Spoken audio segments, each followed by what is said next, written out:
Hey everybody, it's Zach and I'm back again for another week of Bachelorette. I apologize that I haven't really put any other videos out there. I haven't been really feeling inspired lately to do that. I've been busy, but there will be some more coming besides just Bachelorette videos, although I'm guessing most of you are here to watch me talk about The Bachelorette. So, let's get started. First of all, we gotta talk about, thank whoever it is up above that he gave us a recap of what happened previously, because girl, it has been 2 weeks and you think I paid attention? No, I sure did not. Like, what? I didn't remember half the stuff that happened. I'm also not that emotionally invested in this show. We jump back in and we get back up with, what's his name, Lee. And listen, he is an instigator and he's ugly. Like, what a sad combination. Like, those two together, like, girl, do better. Like, you're ugly, you don't have a good personality, you're mean, you're rude. I need you to go.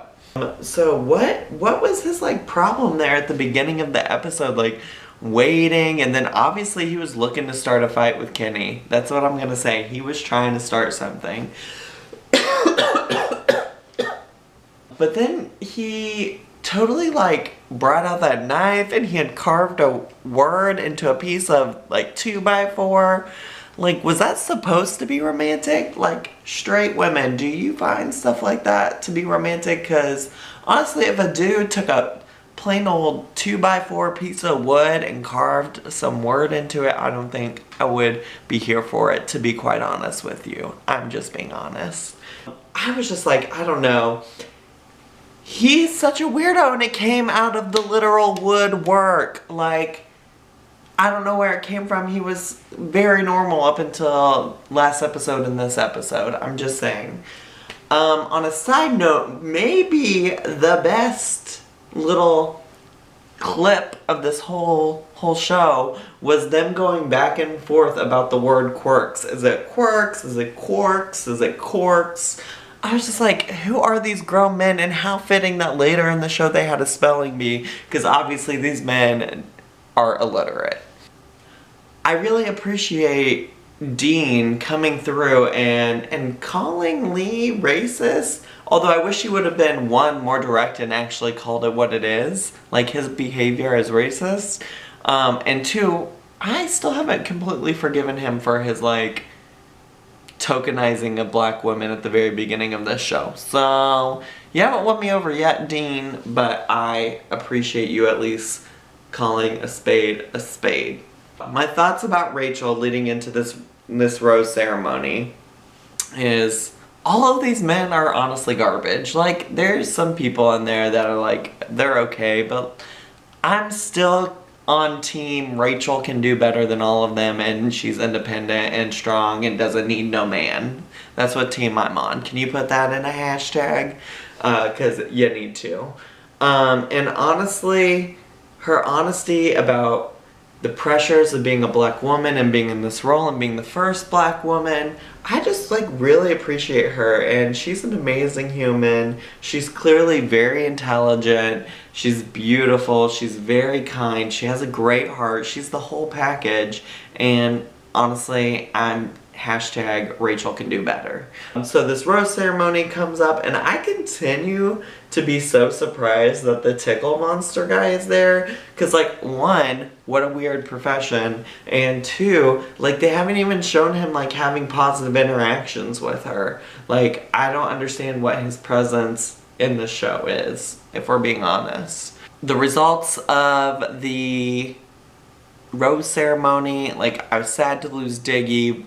I won't care about Butterface Bryce, and it's unfortunate that Lee stayed, but I knew he was, because in the previews, after the last episode, they showed him calling a black man aggressive. So you knew he was gonna stay because that hadn't happened yet. So thanks, Bachelorette, for spoiling me.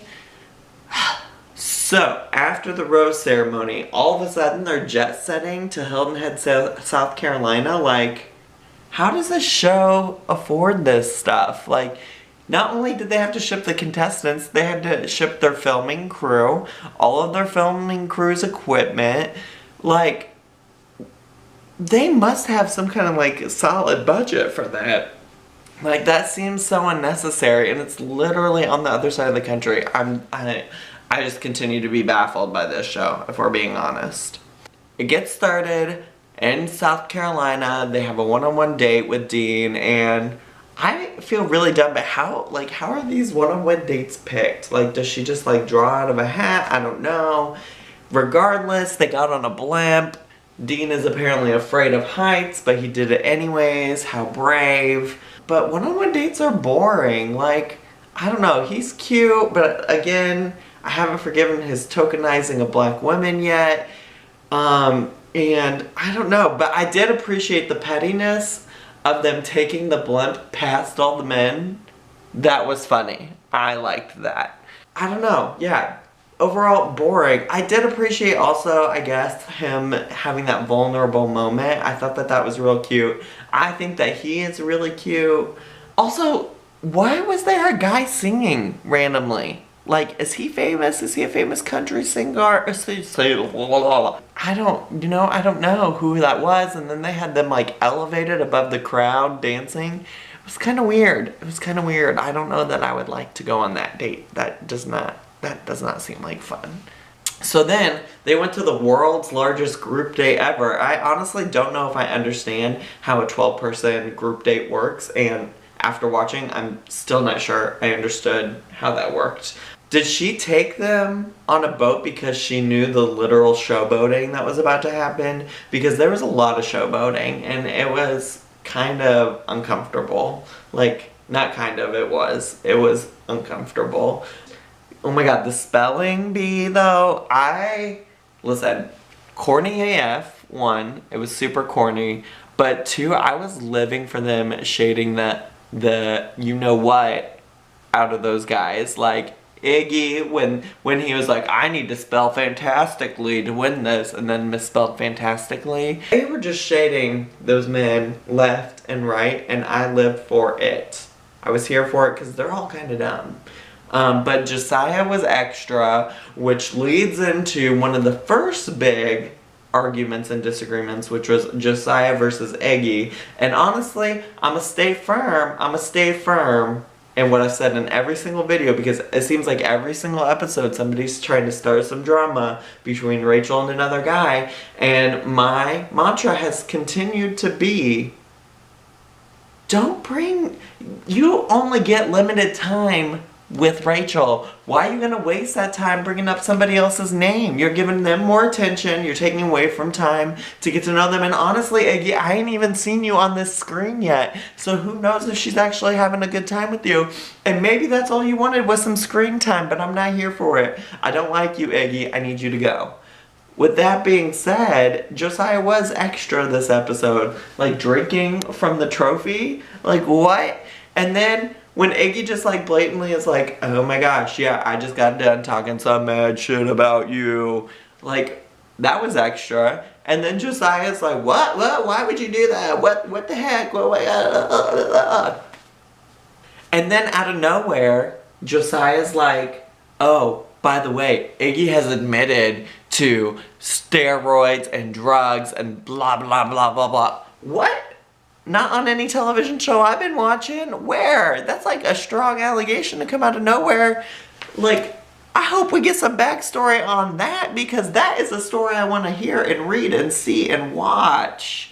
Yes. You think that that's going to be all the drama, but then no, Lee comes back and lets Rachel know that he thinks that Kenny was being aggressive, yada yada yada, and let's be honest, I feel so bad for Kenny in this situation because, one, because I know that black men and women, black folks in general, are often attributed an aggressive adjective, even when they're not being aggressive. It's just like a microaggression that continues to be a thing for black folks in the US.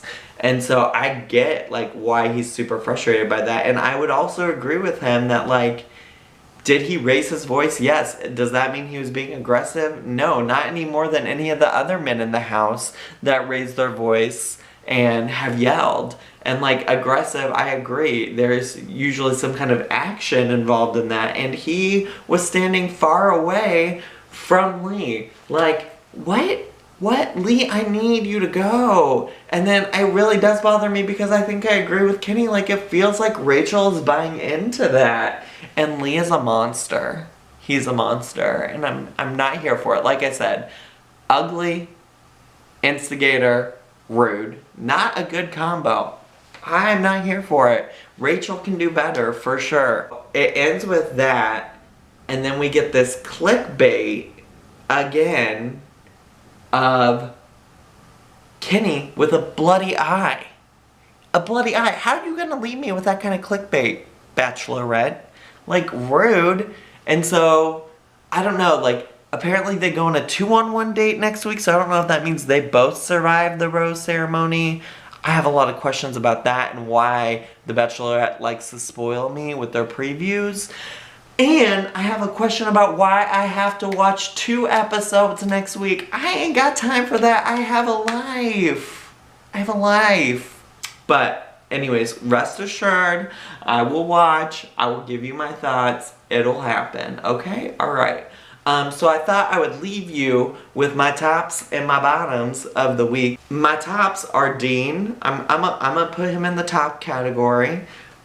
Peter, he's a top. Brian, top galore. Alex, and I'm gonna go on a limb and say Kenny, because I'm here for him this episode. I'm here for it. I've been here for him in other episodes too, let's be clear. And my bottoms, my big old bottoms, are Lee, bye. Eric, I don't really like his like fragile masculinity, clearly a bottom. Josiah, also some fragile masculinity, also clearly a bottom.